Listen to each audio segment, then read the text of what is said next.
బెల్లంపల్లి మండల కన్నాల గ్రామ పంచాయతీ పరిధిలో గల ప్రత్యేక ప్రసిద్ధిగాంచిన శ్రీ బుగ్గ రాజరాజేశ్వర స్వామి ఆలయంలో ఎమ్మెల్యే గడ్డం వినోద్ దంపతులు బుధవారం ఏకపూజలు నిర్వహించారు. అనంతరం వారు మాట్లాడారు. బెల్లంపల్లి మండలం కన్నాల గ్రామ పంచాయతీ పరిధిలో గల ప్రత్యేక ప్రసిద్ధిగాంచిన శ్రీ బుగ్గ రాజరాజేశ్వరి స్వామి ఆలయంలో ఎమ్మెల్యే గడ్డం వినోద్ దంపతులు బుధవారం ఏకపూజలు నిర్వహించారు.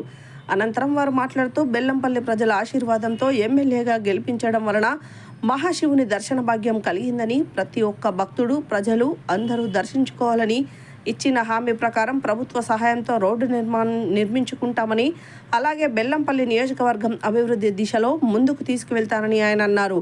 బెల్లంపల్లి నియోజకవర్గ ప్రజలు ఇప్పుడు సుఖశాంతులతో ఉండాలని ఆయన కోరారు. ఈ కార్యక్రమంలో ప్రజాప్రతినిధులు, కాంగ్రెస్ పార్టీ నాయకులు, ఓబీసీ వైస్ ప్రెసిడెంట్ బండి ప్రభాకర్ యాదవ్ తదితరులు పాల్గొన్నారు.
రాజరాజేశ్వరి వారి గుడిల దర్శనం దొరికిన అదృష్టాన్ని మన బెల్లంపల్లి 1,73,000 మందికి ప్రార్థిస్తూ ఎల్లకాలం అందరూ సుఖ సంతోషాలతో మహాశివరాత్రి ఉండాలని పేరున అందరికీ మనస్ఫూర్తిగా నేను, నా భార్య రమ అందరికీ బెస్ట్ విషెస్ చెప్తూ మన బెల్లంపల్లి ప్రజలు హ్యాపీగా ఉండాలని మీ ఆశీర్వాదంతో, శివాలయం బ్లెస్సింగ్స్తో ఈ బుగ్గ రోడ్ వేయించుకున్న అవకాశం దొరికినది. 50 ఏళ్ల సత్యపడి వరకు ఎవరు చేయనా ఈ కార్యక్రమాన్ని మీరందరూ ఇచ్చిన ఆశీర్వాదం, డిఎఫ్ఓ గారు, కలెక్టర్ గారు, ఇంకా ప్రజలు ఇచ్చిన ఆశీర్వాదంతో పూజారి ఉన్న బుగ్గ టెంపుల్కి సోదరులకు మళ్ళొకసారి కాంట్రాక్టర్ గారు, ఆ రోడ్ వేసిన సిరాజ్ గారికి, వాళ్ళ బృందానికి అందరికీ మనస్ఫూర్తిగా ధన్యవాదాలు చెప్తూ బెల్లంపల్లి ప్రజలకు చాలా మంచిగా ఒక అవకాశం దొరికింది. ఈ రోడ్ ద్వారా మంచి దర్శనం చేసుకొని శివరాత్రి రోజున శివాలయంలో